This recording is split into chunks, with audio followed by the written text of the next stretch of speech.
Hi friends, स्वागत है आपका मेरे चैनल पर। आज हम सुनेंगे सुरेंद्र मोहन पाठक द्वारा लिखा गया सुनील सीरीज का मज़ेदार उपन्यास पूरे चांद की रात का part 10। Please like share subscribe my channel. मेरा अहम सवाल गोश्त काटने वाली उस लंबी छुरी के बाबत है, जो कि कीमती ब्रांडेड कटलरी के सेट का एक नग है और जो तुम्हारे अंकल की कोठी के डाइनिंग रूम में वॉल कैबिनेट के टॉप के दराज में रहता है। सवाल ये है कि उस लंबी छुरी को, जो कि अब सबको मालूम है कि आलाय कत्ल है, कब तुमने आखिरी बार अपनी आंखों से उसे दराज में पड़े देखा था? कहना मुहाल है। मेरे ख्याल से तभी देखा था जब उसे अंकल के तकिए के नीचे से बरामद किया था और वापस अपने मुकाम पर ले जाकर रखा था, यानी कि कल सुबह सवेरे। हाँ, उसके बाद तुमने उसे दराज में पड़ा नहीं देखा। हाँ, लेकिन कहीं और पड़ा देखा। हाँ, कहाँ? अंकल के तकिए के ही नीचे, तब जबकि तुम भी मेरे साथ थे, लेकिन इस बार उसका फल खून से रंगा था। तुम्हें यकीन है कि वो वही छुरी थी? हाँ। गारंटी है? हाँ। कैसे है? क्या कैसे है? तुम्हें कैसे गारंटी है कि आज सुबह तकिए के नीचे से बरामद हुई छुरी वही थी जो पहले तुमने दराज में रखी थी? और कौन सी होगी? वो ब्रांडेड छुरी थी, मास प्रोडक्शन में बनी छुरी थी। ऐसी तमाम छुरियां एन एक जैसी होती है, कैसे तुम उनमें फ़र्क कर सकती हो? मतलब क्या हुआ इस बात का? क्या ये कि जो छुरी मैंने आज सुबह तुम्हारे साथ तकिए के नीचे देखी थी वो जुदा थी, और जो कल दराज में रखी थी वो जुदा थी? क्या नहीं हो सकता ऐसा? हो तो सकता है, लेकिन देखो, सुनो, समझो। तुमने दराज में झाँका, वहाँ वो लंबी छुरी अपने खाँचे में तुम्हें दिखाई न दी। फिर जाके अंकल के तकिए के नीचे झाँका, जहाँ की एक छुरी तुम्हें पड़ी दिखाई दी, जो देखने में वैसी ही थी जैसी कि दराज में से गायब छुरी थी। तब तुम कूदकर इस नतीजे पर पहुँच गई कि जो छुरी दराज में से गायब थी वही तकिए के नीचे मौजूद थी, जबकि ऐसा नहीं था। मैं तुमसे पूछ रहा हूँ, तुम बताओ कि ऐसा था या नहीं था? ऐसा हो सकता था या नहीं हो सकता था? वो सोचने लगी। कोर्ट में सुनील ने तपते लोहे पर चोट की। सरकारी वकील का यही दावा होगा कि वो वही छुरी थी, वही जो कि आलाय कत्ले थी। मैं कह सकती हूँ कि मुझे नहीं मालूम कि वो वही छुरी थी या नहीं थी। कह सकती हो, लेकिन सवाल यह है कि तुम्हारा ऐसा कहा कोर्ट में स्टैंड करेगा या नहीं? क्यों नहीं करेगा? क्योंकि उस बाबत गवाही देने वाला इकलौता गवाह तुम ही नहीं होगी। तुम्हारे से पहले किसी दूसरे गवाह से, मसलन खानसामे नौरंगलाल से, यही कुछ पूछा जाएगा। दराज में आखिरी बार छुरी कब देखी, उसके बाद कब देखी, कहाँ देखी, वगैरह। फर्ज करो हर गवाह तस्दीक करता है कि वो वही छुरी थी, और फिर पूछे जाने पर तुम कहती हो कि वो वही छुरी नहीं थी, तो तुम्हारी कैसे चलेगी? कैसे चलेगी? छुरी के बारे में मैं तुम्हारे से खुले दिल से बात कर सकता हूँ, लेकिन नौरंग से तो नहीं कर सकता, घर के किसी और नौकर से तो नहीं कर सकता, किसी और गवाह से तो नहीं कर सकता। मैं ऐसी कोई कोशिश करूँगा तो मेरे पर गवाहों को गुमराह करने का इल्ज़ाम आएगा। पुलिस तो छुरी के बाबत मेरे से पूछताछ कर भी चुकी है, औरों से भी कर चुकी होगी, और ये नतीजा निकाल भी चुकी होगी कि दराज में से गायब छुरी और तकिए के नीचे से बरामद हुई छुरी दोनों एक थी, जबकि ऐसी कोई गारंटी नहीं। जब सब कहते हैं अपना ख्याल जाहिर करते हैं, गारंटी कोई नहीं कर सकता, साबित कोई नहीं कर सकता, साथ ही इस बात को भी कोई नहीं नकार सकता कि मास प्रोडक्शन में मशीन से बनी दो छुरियां एन एक तरह की हो सकती हैं, होती हैं। लेकिन प्रॉब्लम यह है कि कोई इसे नकारेगा तो तब जब किसी को ये बात सूझेगी, और सूझेगी तब जब कोई सुझाएगा। मौजूदा हालात में पुलिस की दिलचस्पी ऐसी कोई बात सुझाने में न है, न होगी, क्योंकि इससे तुम्हारे अंकल के खिलाफ उनका केस कमज़ोर पड़ता है। वो तो यही राग आलापेंगे और गवाहों को सुर में सुर मिलाने को कहेंगे कि तुम्हारे अंकल ने दराज में से छुरी चुराई और फिर उससे कत्ल किया। इरादतन। जब मैंने छुरी चुराई कहा तो जाहिर है कि इरादतन। तो आलय कत्ल को अपने सिराने नीचे रखने की नादानी क्यों की? नादानी ही की है। बाद में उसे ठिकाने लगाने का इरादा होगा, लेकिन भूल गए। ये तुम कह रहे हो, मैं नहीं। सनशाइन, पुलिस पुलिस कह रही है। मैं पुलिस का दर्शन तुम्हारे सामने दोहरा रहा हूँ। ओ, अब किसी तरीके से हमने पुलिस को उनकी इस थ्योरी से हिलाना है कि जो छुरी दराज से गायब थी उसी से कत्ल हुआ था और वो ही तकिए के नीचे पड़ी पाई गई थी। कैसे? दराज में वैसी ही दूसरी छुरी पहुंचाकर। क्या? कल सुबह दराज में खाली खाचे में तुम्हें छुरी पड़ी दिखाई देगी और तुम्हारे जरिए उसकी पुलिस को खबर लगेगी। यूं क्यों? क्योंकि इसी में मेरा हित है। मतलब, जो पुलिस इंस्पेक्टर प्रभुदयाल नाम है, मालूम ही होगा, इस केस की तफ्तीश कर रहा है, वो मेरे खिलाफ है। छुरी की दराज से बरामदी की खबर लगते ही वो कूदकर इस नतीजे पर पहुंचेगा कि मैंने कोई करतब कर दिखाया था और बहुत हो हल्ला मचाएगा और बुरी तरह से मेरे गले पड़ेगा। लेकिन छुरी उसकी मौजूदगी में बरामद होगी, बल्कि यूं कहो कि वो खुद बरामद करेगा, तो वो ऐसा नहीं कर पाएगा। फिर उल्टे में उससे सवाल करूंगा कि दोनों छुरियों को एक समझने की उसके पास क्या बुनियाद थी। क्यों उसे ये बात कबूल नहीं थी कि जो छुरी दराज में से गायब थी वो दराज में उपलब्ध थी और जिस छुरी से कत्ल हुआ था वो कोई और थी। छुरी दराज में कैसे लौट आई वो जुदा मसला है, फिर भी उसकी कोई अहमियत समझी जाएगी तो उस बात को कत्ल के केस से जोड़ के दिखाना पुलिस का काम होगा। कबूल। लेकिन छुरी जादू के जोर से तो दराज में नहीं लौट आएगी ना।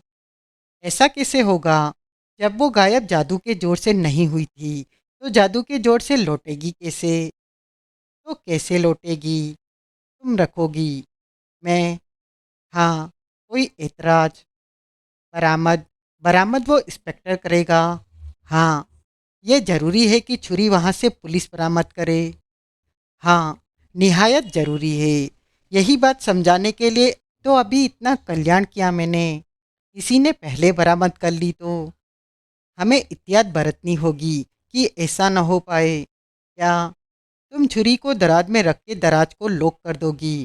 फिर फिर तुम इंस्पेक्टर प्रभुदयाल को फ़ोन करोगी कि मैं सुबह 9 बजे कोठी पर आना चाहता था और पूछोगी कि मेरे को आने देने की हामी बनने में कोई हर्ज तो नहीं था।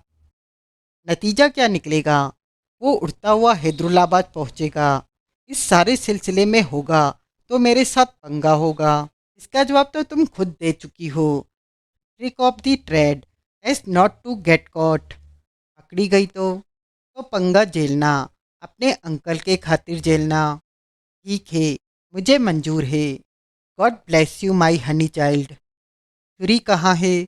वो अभी यहाँ पहुँचेगी। कहाँ से? कहीं से। उस बाबत तुम्हें कुछ जानने की जरूरत नहीं। फिर भी टाइम का कोई अंदाजा? 10 बज जाएंगे। मैं इंस्पेक्टर को फ़ोन कब करूँगी? हैदरुल्लाबाद लौटकर छुरी प्लाट कर चुकने के बाद, यानी कि 11 साढ़े 11 बजे। जितने भी बजे।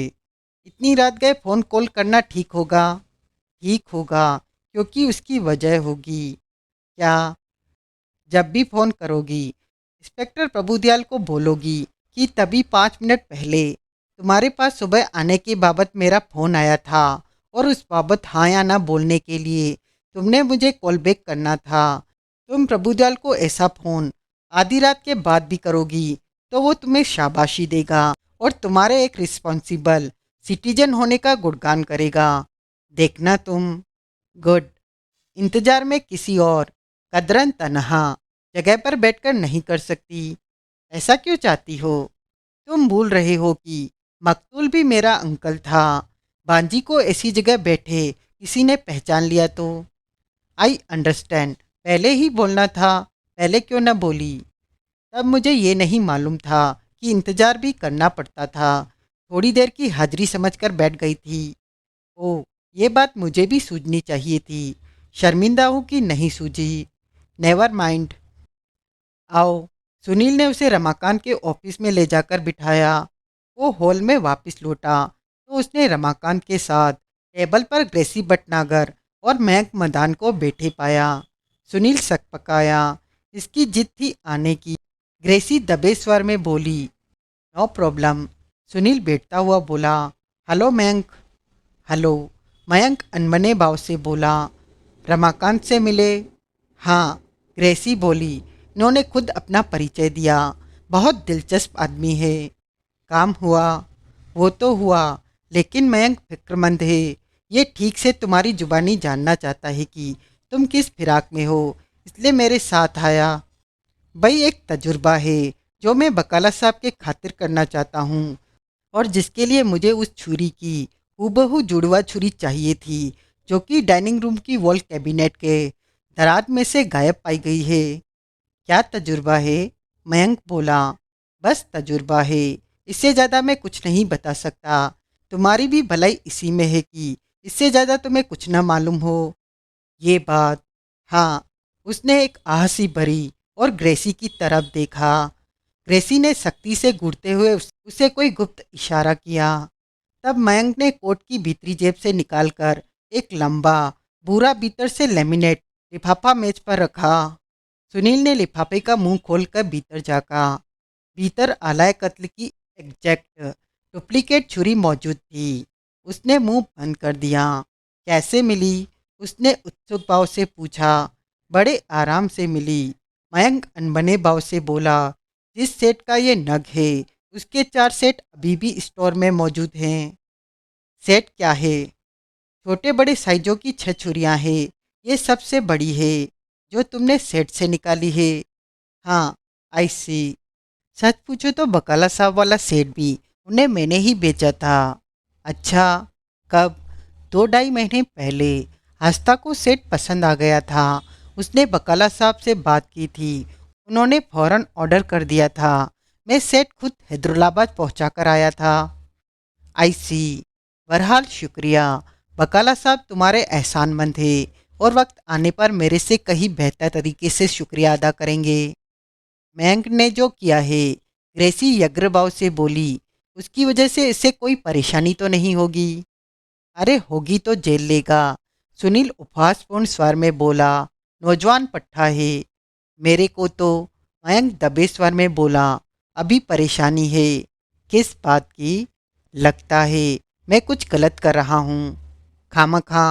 गुले गुलजार, एक बात बताओ।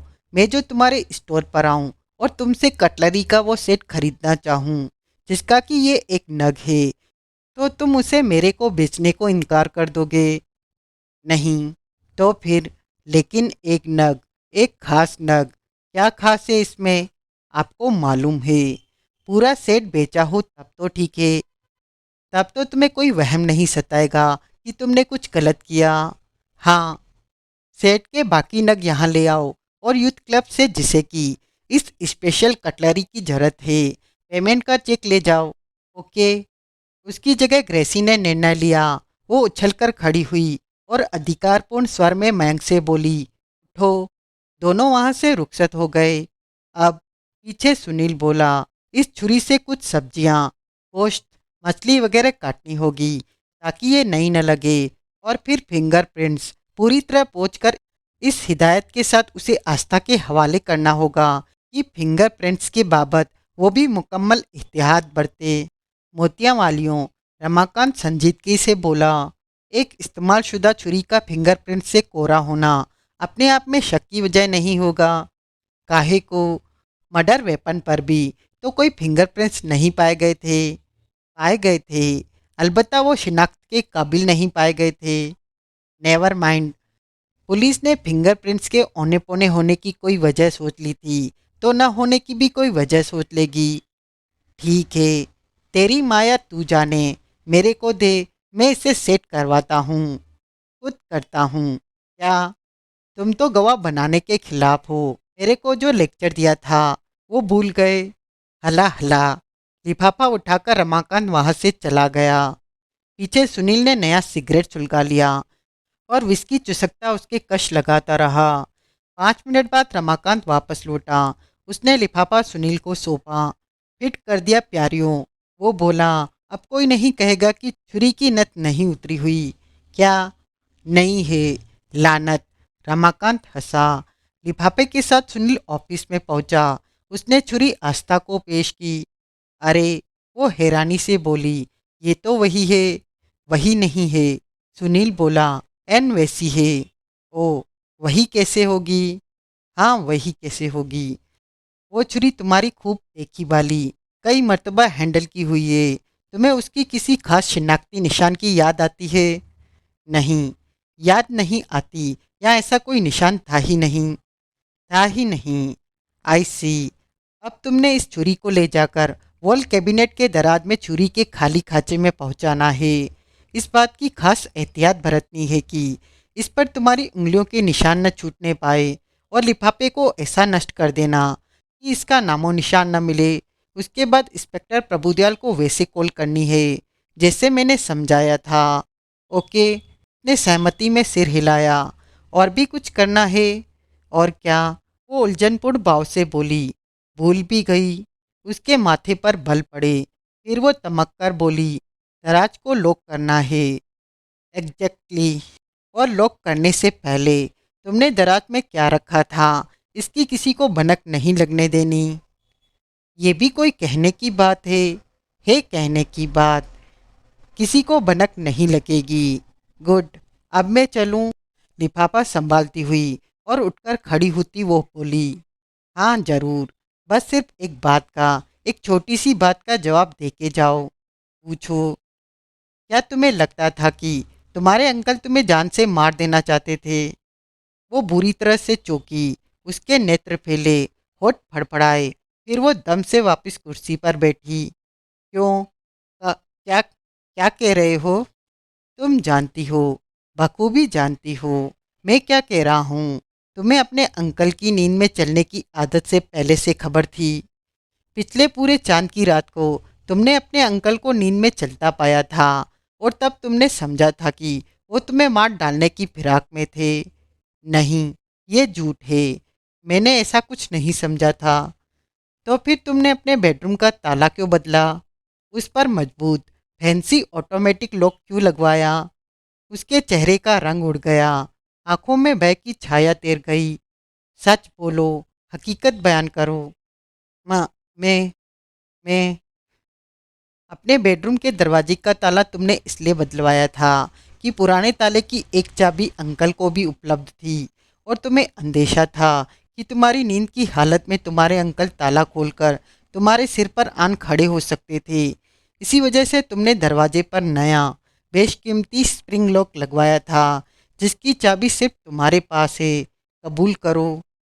नहीं नहीं। वो तो वो तो क्या नहीं नहीं? क्या वो तो जो वजह मैंने बयान की, अगर उस वजह से तुम्हें इत्तेफाक नहीं, तो बोलो क्या वजह थी ताला बदलने की?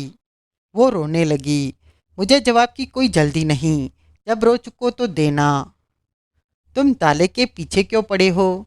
क्योंकि पुलिस भी मेरी ही तरह ताले के पीछे पड़ेगी। क्योंकि ताले वाली बात उनसे छुपी नहीं रही होगी। एकाएक पड़ेगी। यूं पड़ेगी कि तुम्हारे होश उड़ा देगी। इससे ज़्यादा बदतर तरीके से, जिससे कि इस वक्त अड़े हुए हैं। तुम्हारे से ये सवाल हुआ, और तुमने असलियत कबूल कर ली। और तुमने असलियत कबूल कर ली तो तुम्हारे अंकल का बिल्कुल ही पुलंदा बन जाएगा। फिर यूं लगेगा कि तुम्हारे अंकल किसी हमदर्दी के काबिल नहीं है, क्योंकि वो होमिसीडियल मैनियाक है। फिर उनका अंजाम जो होगा, वो तुम समझती हो, या मैं समझाऊं? लेकिन उसने अर्धनाद किया। ताला बदलने के पीछे ये वजह नहीं है। कौन सी वजह नहीं है? जो तुम सोच रहे हो। तो और कौन सी वजह है? और वजह मेरी और सिद्धांत की शादी है, जो एक महीना हुआ हम सीक्रेटली कर चुके हैं। सुनील ने चैन की लंबी सांस ली। तो ये बात है, वो बोला, लिहाजा मैं ही दिल का ताड़ बना रहा था। क्या मतलब? मैंने उस नए ताले का यही मतलब निकाला था कि तुम्हारे अंकल की रात में चलने की आदत काबू से बाहर होती जा रही थी, और तुम्हें अंदेशा था किसी रोज छुरी लेकर वो तुम्हारे ही सिर पर ना आ खड़े हों। नहीं, मुझे अंकल से ऐसा कोई अंदेशा नहीं था। शादी को राज रखने की वजह वजह अंकल थे। उनको भी शादी की खबर नहीं थी। नहीं थी। उनसे तो खासतौर से शादी की खबर छुपा के रखने की जरूरत थी। क्यों? अंकल का दिल बहुत कोमल है। वो बहुत जज्बाती हैं। वो मेरे बिना अपनी कल्पना नहीं कर सकते, लेकिन मैं हमेशा उनके साथ नहीं रह सकती ना। ठीक। उनकी रचना से शादी हो जाने तक मैं चाहती थी कि उन्हें एहसास न हो कि मैं उनसे दूर जाने वाली थी। ऐसी बात थी तो तुम्हें शादी की जल्दी क्या थी? अंकल की शादी हो जाने के बाद ही अपनी शादी रचाती। अंकल की शादी का पता नहीं लग रहा था कि आखिर कब होगी, और मेरे लिए फौरन शादी जरूरी हो गई थी। क्यों भला? सोचो। पहलियां न बुझाओ। तुम्हें टाइम का तोड़ा है। मैं प्रेग्नेंट हो गई थी। ओह, ऐसा नहीं होना चाहिए था, लेकिन हो गया था। सिद्धांत गर्भपात के सख्त खिलाफ है। भ्रूण हत्या को अधर्म मानता है। ऐसे में हम आनन फानन शादी न करते तो मेरा अंजाम बहुत बुरा होता। ओह।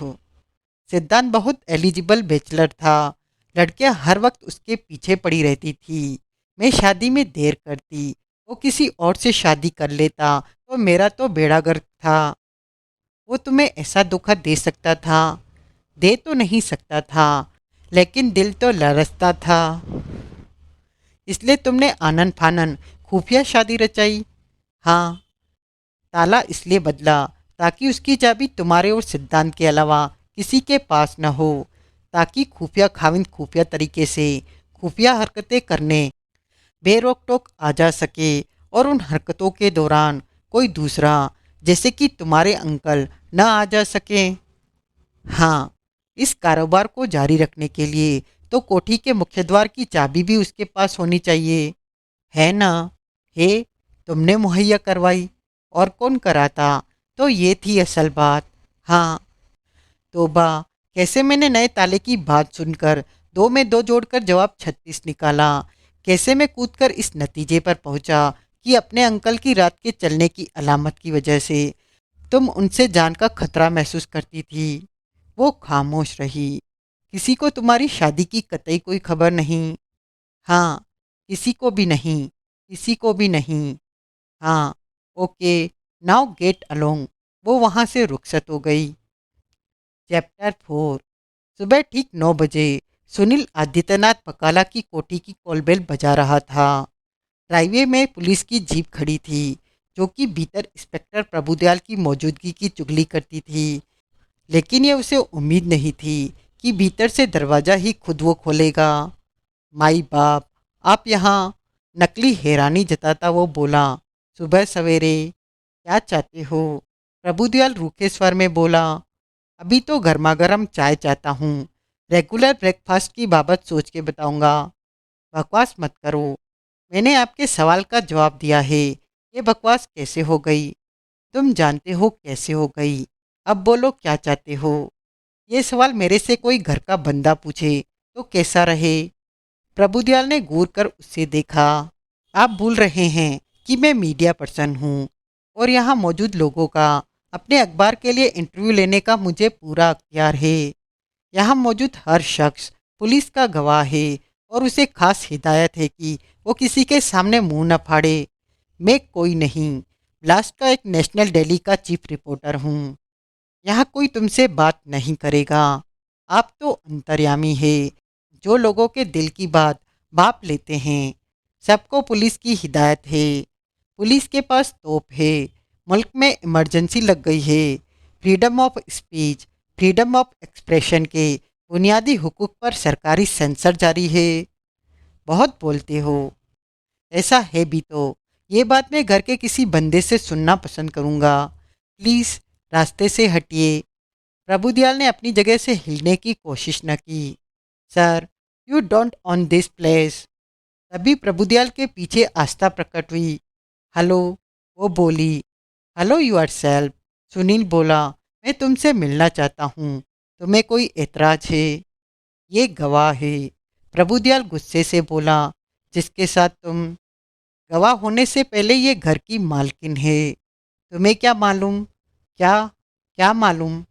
कि ये घर की मालकिन है। आपको भी क्या मालूम? क्या? कि ये घर की मालकिन नहीं है। प्रभुदयाल और खफा दिखाई देने लगा। जाओ, काम करो अपना। वो बोला, वही कर रहा हूँ, एग्जैक्टली वही कर रहा हूँ। पहले ये फैसला कर लो कि तुम यहाँ किसी से मिलने आए हो या अपनी अखबार नवीसी करने आए हो। मैं एक ही टाइम पर दो या दो से ज़्यादा काम भी कर सकता हूँ। नॉनसेंस। अगर तुम अगर मिस्टर सुनील, आस्था बोली, मेरे से मिलना चाहते हैं तो मुझे मुलाकात से कोई एतराज़ नहीं। मिलना नहीं चाहता, तुम्हें गुमराह करना चाहता है, पुलिस के केस में कन्फ्यूजन पैदा करना चाहता है। मेरा ऐसा कोई इरादा नहीं। सुनील बोला, mister inspector, please let him come in. बड़े अनिच्छापूर्ण भाव से प्रभुदयाल एक तरफ हटा। अब जल्दी इसे फारिग होने की कोशिश कीजिए। फिर बुनबुनाता सा बोला। आस्था ने सहमति में सिर हिलाया। कमाल है, सुनील बोला। अब क्या हुआ? प्रभुदयाल उसे घूरता हुआ बोला। पुलिस के आला अफसरान प्रेस से सहयोग के गीत गाते हैं, इस बाबत बधाइयाँ बटोरते हैं, और आप है कि आपको प्रेस से आदमबू आती है। प्रेस से या तुमसे? एक ही बात नहीं। नहीं, एक ही बात नहीं। तुम समझते हो तुम आसमान से उतरे हो। तुम समझते हो सहयोग की धारा का पुलिस से प्रेस की तरफ बहना ही जरूरी है। प्रेस से पुलिस की तरफ बहे न बहे। मैंने कब सहयोग नहीं किया? पूछूंगा कब नहीं किया तो कहोगे सिर्फ चांदनी दिवाली के अगले दिन नहीं किया। सुनील हंसा। हंसो मत, मैंने कोई चुटकुला नहीं सुनाया तुम्हें। सुनील तत्काल संजीदा हुआ। ये सहयोग की मिसाल है कि तुमने मेरे से झूठ बोला कि बकाला बिजनेस ट्रिप पर निकला था। और किस लिए निकला था? शादी के लिए निकला था। और तुम्हें ये बात बखूबी मालूम थी। इसलिए बखूबी मालूम थी क्योंकि आदिवासी शादी का आइडिया ही तुमने उसे सरकाया था। किसी एक काम के लिए निकला शख्स साथ में कोई दूसरा काम नहीं कर सकता। बकवास मत करो, लफाजी मत झाड़ो। ये कोई छुपाने लायक बात नहीं थी, लेकिन तुमने महज इसलिए छुपाई क्योंकि तुम्हें ऐसी हरकतों की आदत पड़ी हुई है और तुम बाज नहीं आ सकते। सुनील खामोश रहा। पुलिस के साथ लुका छिपी खेलना तुम्हारा शगल बन गया है। पुलिस से दो कदम आगे रहना तुम्हें सुरमाई जान पड़ता है। अपनी हरकत दोहराते वक्त भूल जाते हो कि आज की कामयाबी कल की कामयाबी की बुनियाद नहीं होती, गारंटी नहीं होती। कल तुम्हारा अंजाम बुरा होगा। अब फिर अपनी धमकी दोहरा रहे हैं। तो मैं खबरदार कर रहा हूँ, बंदा परवर, मेरे पास ये सोचने का वक्त नहीं है कि कल मेरे साथ क्या बीतेगी, क्योंकि अभी तक मैं इसी सोच से फारिग नहीं हुआ हूँ कि पिछले साल मेरे साथ क्या बीती थी। सब लफाजी है, लिफाफेबाजी है। आप मालिक हैं, कुछ भी कह सकते हैं। और आपने? प्रभुदयाल एकाएक आस्था की तरफ घूमा। ये झूठ क्यों बोला कि परसों रात आप इकबालपुर गई थी? क्या? आस्था हकलाई। वही जो आपने सुना। अब तमाम रात यही थी, इसलिए आपको उस रात की बाबत कोई जवाब देना गवारा नहीं था। कहिए कि मैं झूठ बोल रहा हूँ। कैसे? कैसे जाना? सोचिए। सिद्धांत से जाना या ग्रेसी ने बताया? इस बाबत में आपसे फिर बात करूँगा। अभी जाइए जहाँ जा रही थी। फारिग होइए इस शख्स से, वरना सोहबत का असर और गहरा हो जाएगा। तो सोहबत का असर? जाइए। आस्था का सिर मशीन की तरह सहमति में हिला। उसने सुनील की तरफ देखा। सुनील उसके साथ हो लिया। कब आया? रास्ते में सुनील दबे स्वर में बोला। 8:30 ही आ गया था। वो भी वैसे ही स्वर में बोली। तुम्हारे फ़ोन करने पर? हाँ। पूरी दराज में पहुंचा दी? हाँ। दराज को लॉक कर दिया? हाँ। चाबी मेरे पास है। ये पक्की बात है कि उस दराज की एक ही चाबी है? हाँ। हर ताले की दो चाबियां होती है, तीन भी होती है, चार भी होती है, लेकिन दराज के ताले की एक ही है। शुरू से एक ही है, जो लावारिस सी दराज में पड़ी रहती है। दराज को ताला लगाने की जरूरत महसूस करने पर ही मैंने उसे वहाँ से उठाकर अपने काबू में किया था। दराज को पहले ताला नहीं लगता था? नहीं, परसों रात मैंने पहली बार ताला लगाया था। तुम्हें गारंटी है कि दराज सारी रात बंद रहा था? हाँ। किसी ने तुम्हें दराज को लॉक करते देखा था? नहीं, रात किसी वक्त खुद भी नहीं खोला था। मैं काहे को खोलती? अपने लिए नहीं, खानसामे की किसी जरूरत के लिए? नहीं, खानसामा तब पहले ही सोने चला गया हुआ था। अब प्रभुदयाल को आवाज़ दो। क्यों? को बोलो कि तुम्हें अभी ये बात सूझी है कि मैं फैमिली फ्रेंड ही नहीं, प्रेस रिपोर्टर भी हूँ, और इस बाबत बहुत सोच विचार के बाद तुम इस नतीजे पर पहुंची हो कि तुम्हारी मेरी बातचीत उसकी मौजूदगी में होनी चाहिए, ताकि बाद में तुम पर ये इल्ज़ाम ना आए कि मैंने तुम्हें कोई पट्टी पढ़ा दी थी जो तुमने पढ़ ली थी। अच्छा, हाँ, अभी खफा है, देखना खुश हो जाएगा। खुश होने वाला मूड तो उसका नहीं लगता। नर्म तो पड़ेगा, कुछ तो क्रेडिट देगा तुम्हें इस बात का। सहमति में सिर हिलाते आस्था ने प्रभुदयाल को आवाज़ दी और सुनील की कही बात उसके सामने दोहराई। तत्काल प्रभुदयाल के चेहरे पर संतुष्टि के भाव आए। उसने चैलेंज भरी निगाहों से सुनील को देखा। This is share nonsense, Sunil ने फर्जी गुस्सा जताया। मेरी तुम्हारी बातचीत के दौरान इनकी मौजूदगी का क्या मतलब? रिपोर्टर साहब, प्रभुदयाल सख्ती से बोला, अब ये मेरा फैसला नहीं है, अब ये होस्टेस का फैसला है। अगर होस्टेस अपने साथ मेरी मौजूदगी चाहती है तो तुम इससे कुछ नहीं कह सकते, तो तुम इसमें कुछ नहीं कर सकते, सिवाय मुलाकात का ख्याल छोड़कर चलते बनने के। अच्छा, हाँ, मुझे। सुनील आस्था की तरफ घूमकर शिकायत भरे लहजे में बोला, तुमसे ऐसी उम्मीद नहीं थी। आई एम सॉरी सुनील, वो बोली। मौजूदा हालात में पुलिस से सहयोग करना मेरा फर्ज है और वक्त की ज़रूरत है। नहीं, सुनील ने उत्तर न दिया। और फिर तुमने कोई खुफिया बात तो कहनी नहीं होगी, कोई ऐसी बात तो कहनी नहीं होगी कि कोई दूसरा सुन ले तो तबाही आ जाए। वो तो ठीक है, लेकिन ये दस्तूर के खिलाफ है। इंस्पेक्टर साहब की हमारे बीच हाजिरी तू कौन में खामखां जैसी है? जुबान संभाल के, जुबान संभाल के, प्रभुदयाल गुस्से में बोला। मुझे ये हाजिरी मंजूर है, आस्था बोली। फिर तो सुनील यूं बोला जैसे हथियार डाल रहा हो। बात ही खत्म हो गई। अब बोलो क्या चाहते हो? मैं एक बार डाइनिंग रूम की वॉल कैबिनेट के टॉप के दराज में झांकना चाहता हूँ। वो इस वक्त किस हालत में है? लॉक्ड है। हमेशा लॉक्ड रहता है? नहीं, हाल ही में मैंने इसे लॉक किया है। चाबी कहाँ है? मेरे पास है। कहाँ? गले में लटका के रखती हूँ, ये देखो। उसने गले में पहनी सोने की जंजीर दिखाई, जिसके सिरे में एक लंबी पतली चाबी मौजूद थी। चाबी हमेशा गले में लटका के रखती हो? हर चाबी नहीं, ये चाबी रखी। वजह? राज को मैंने रात के लिए लॉक किया था, सुबह मैंने उसे खोलना था। सुबह मैं ये काम करना भूल न जाऊं, इसलिए चाबी मैंने गले में लटका के रखी थी। आई सी। लेकिन अफसोस की बात है कि कल सुबह दराज का ताला खोलना मैं फिर भी भूल गई थी। हालांकि उसकी वजह वो वारदात थी। भूल क्यों गई? सुबह नहाते वक्त जंजीर उतारकर बाथरूम के शेल्फ पर रख दी थी। बाद में पहनना भूल गई थी। फिर उस वारदात की अफरा तफरी शुरू हो गई थी। नतीजतन बड़ी देर बाद मुझे याद आया था कि जंजीर मेरे गले में नहीं थी। मैं दराज का ताला खोलना भूल गई थी। इसका मतलब समझे रिपोर्टर साहब? प्रभुदयाल तनिक व्यंग्यपूर्ण स्वर में बोला। नहीं, आप समझाइए। इसका मतलब ये है कि एक बार मैडम द्वारा दराज को ताला लगाया जा चुकने के बाद कोई भीतर से छुरी नहीं निकाल सकता था। ये तो नहीं ये मतलब, लेकिन आपकी काबिलियत और दानाई के आगे नतमस्तक होते हुए कबूल कर लेता हूँ कि यही मतलब है। ये क्यों नहीं ये मतलब? प्रभुदयाल उसे घूरता हुआ बोला। अभी सुना नहीं कि मैडम ने क्या कहा? ये कहा कि नहाते वक्त उन्होंने जंजीर गले से उतार दी थी और फिर काफ़ी अरसा वो लावारिस बाथरूम के शेल्फ पर पड़ी रही थी। लेकिन आस्था ने प्रतिवाद किया, उस दौरान मेरा कमरा लॉक्ड था। उस दौरान कोई मेरे कमरे में और आगे बाथरूम में दाखिल हुआ नहीं हो सकता था। सुना? प्रभुदयाल विजेता के से स्वर में बोला। हाँ सुना, लेकिन ताले चाबियों के बिना भी खुलते हैं।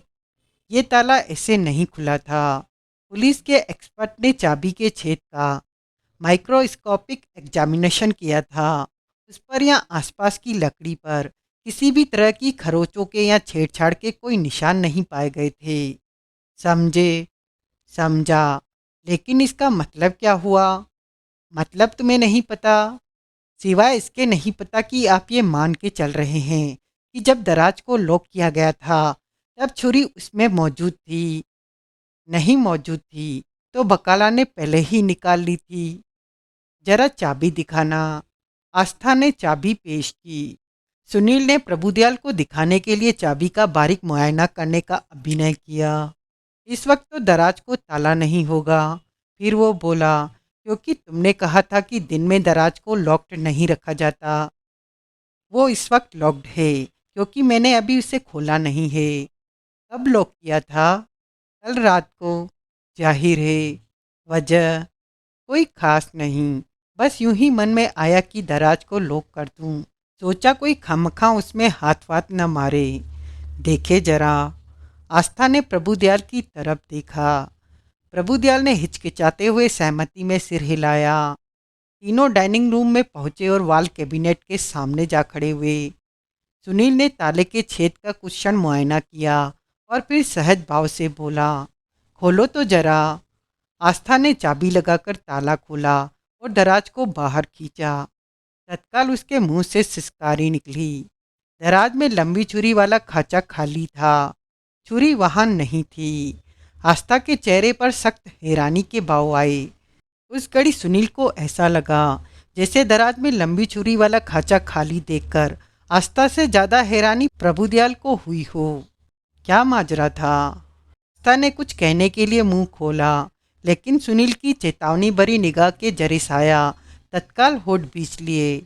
लेकिन उसके चेहरे पर सख्त हैरानी के भाव न मिटे। ओके, सुनील बोला। Thank you. आस्था ने दराज बंद कर लिया। मैं, सुनील बोला, रचना निगम से मिलना चाहता हूँ। वो तो, आस्था बोली, यहाँ नहीं है। तो कहाँ है? मुझे मिस्टर कुंडू ने बताया था कि अंकल के साथ उसे भी गिरफ्तार किया गया था। गिरफ्तार नहीं किया गया था। प्रभुदयाल ने तत्काल प्रतिवाद किया। हिरासत में लिया गया था। क्या फर्क है? लफाजी में फर्क है। सुनील बोला, असल में कोई फर्क नहीं। नॉनसेंस। प्रभुदयाल बोला, मिस्टर बकाला पर कत्ल का इल्जाम है। वो दफ़ा 302 के तहत गिरफ्तार है। डॉक्टर रचना निगम को तो महज मटेरियल विटनेस के तौर पर डिटेन किया गया है। उसे अपने होने वाले पति के खिलाफ गवाही देने को मजबूर करने के लिए पकड़ के रखा गया है। उसकी डिटेशन गैर कानूनी है। तुम्हें इस बाबत कुंडू से बात करनी चाहिए। मैं करूँगी। आस्था दृढ़ता से बोली। अरे ये शख्स, प्रभुदयाल जल्लाया, नाहक तुम्हें भड़का रहा है। मैं फिर भी बात करूँगी। ठीक है, करना। वो सुनील की तरफ घूमा। अब तुम्हें यहाँ और क्या चाहिए? मैं, सुनील बोला, बकाला साहब के पार्टनर विष्णु मेहता से या उसके वकील करसन राय चेलानी से या दोनों से मिलना चाहता हूँ। रिपोर्टर साहब, प्रभुदयाल सख्ती से बोला, तुमने मेजबान की हैसियत में आस्था पर जोर चला लिया और खुद को इस पर थोपने में कामयाब हो गए। लेकिन मेहता और चेलानी पर तुम्हारा कोई जोर नहीं है। अगर वो तुमसे नहीं मिलना चाहते तो तुम उन्हें मिलने के लिए मजबूर नहीं कर सकते। मुझे यही पता करने दीजिए कि वो मेरे से मिलना चाहते हैं या नहीं। मैं उनसे मिलने जा रहा हूँ। जो तुमने पता करना है वो मैं पता कर लूँगा। उन्हें तुमसे मिलना कबूल होगा तो वो यहाँ पहुँच जाएंगे। 10 मिनट यहीं इंतज़ार करो। अच्छी बात है। प्रभुदयाल वहाँ से रुखसत हो गया। सुनील ने उसके निगाहों से ओझल हो जाने तक इंतज़ार किया और फिर आस्था की तरफ घूमा। क्या हुआ? वो तीखे स्वर में बोला। रात छुरी दराज में नहीं रखी थी। वो हैरान परेशान लहजे में बोली। मेरे से हासिल हुई छुरी दराज में रखने के बाद तुमने दराज को लॉक किया था। हाँ, तो छुरी कहाँ गई? क्या पता कहाँ गई। मैं खुद हैरानी में मरी जा रही हूँ। तुम्हें किसी ने दराज में छुरी रखते देखा था? नहीं। पक्की बात? हाँ। तुमने छुरी रखी। छुरी दराज में नहीं है तो किसी ने तो निकाली। दराज को ताला लगा होने के बावजूद निकाली। जाहिर है कोई मेरे ही गेम में मुझे मात दे गया। किसी को मालूम था कि तुम्हारे जरिए मैं यहाँ छुरी प्लांट करने वाला था। कैसे मालूम था? जरूर इस बाबत तुमने किसी से बात की होगी। मैंने किसी से बात नहीं की थी। जाने अनजाने कुछ बोला होगा। वो भी नहीं। किसी ने छुप के तुम्हें दराज में छुरी रखते देखा होगा। बिल्कुल नहीं। मैंने इस बाबत पूरी सावधानी बरती थी। चाबी की गारंटी करती हो कि रात भर वो। सुनील खामोश हो गया। प्रभुदयाल डाइनिंग रूम के दरवाजे से भीतर दाखिल हो रहा था। रिपोर्टर साहब, वो बोला, उन दोनों में से कोई भी तुमसे बात नहीं करना चाहता। तुम्हारी शक्ल भी नहीं देखना चाहता। क्यों? मेरे मुंह पर बीट लगी है। घर जाके शीशे में देखना। दूसरी बात, आपने अपनी तरफ से जोड़ ली जान पड़ती है। छुरी का क्या किया? कौन सी छुरी? तुम्हें मालूम है कौन सी छुरी? मुझे नहीं मालूम। ठीक है, नहीं मालूम तो नहीं मालूम। अब राजी? लेकिन तुम्हारी मंजिल खोटी हो रही है। Okay, thank you for nothing. वो वहाँ से रुखसत हुआ। कोठी से बाहर निकला। अपनी मोटरसाइकिल पर सवार हुआ और कोठी के विशाल कंपाउंड से बाहर निकला। सड़क पर वो मोटरसाइकिल को रफ्तार देने ही वाला था कि एकाएक कहीं से दिवाकर प्रकट हुआ और उसके रास्ते में आ खड़ा हुआ। सुनील ने उसके करीब मोटरसाइकिल रोकी। अच्छे मौके पर मिले, वो बोला। भीतर प्रभुदयाल पहुंचा हुआ है। उसे तुम्हारी यहाँ मौजूदगी की खबर है? नहीं। तो फिर एक बात सुनो। वो अभी यहाँ से चला जाएगा। उसके बाद चुपचाप या आस्था पारेख की इजाज़त से यहाँ कोठी के भीतर बाहर हर जगह एक लंबी छुरी तलाश करनी है, जो कि उस छुरी की एंड डुप्लीकेट है जिससे कि यहाँ कत्ल हुआ था। कातिल छुरी की, आलाय कत्ल की। आज के अखबारों में तस्वीर छपी है। न देखी हो तो देखना। देखी है। कर सकोगे ये काम? कोई अड़ंगा ना आया, कोई पाबंदी पेश ना आई तो क्यों नहीं कर सकूंगा? अकेले? डिटेक्टिव एजेंसी का एक आदमी मेरे साथ है। जरूरत समझूंगा तो और आदमी बुला लूंगा। गुड। दोपहर को सुनील ब्लास्ट के अपने कैबिन में मौजूद था जबकि फ़ोन की घंटी बजी। उसने कॉल रिसीव की। कुंडू बोलता हूँ। उसके कान में एडवोकेट अंशुमान कुंडू की आवाज़ पड़ी। Yes sir. सुनील बोला। क्या खबर है? खास खबर है, इसलिए फ़ोन किया। क्या?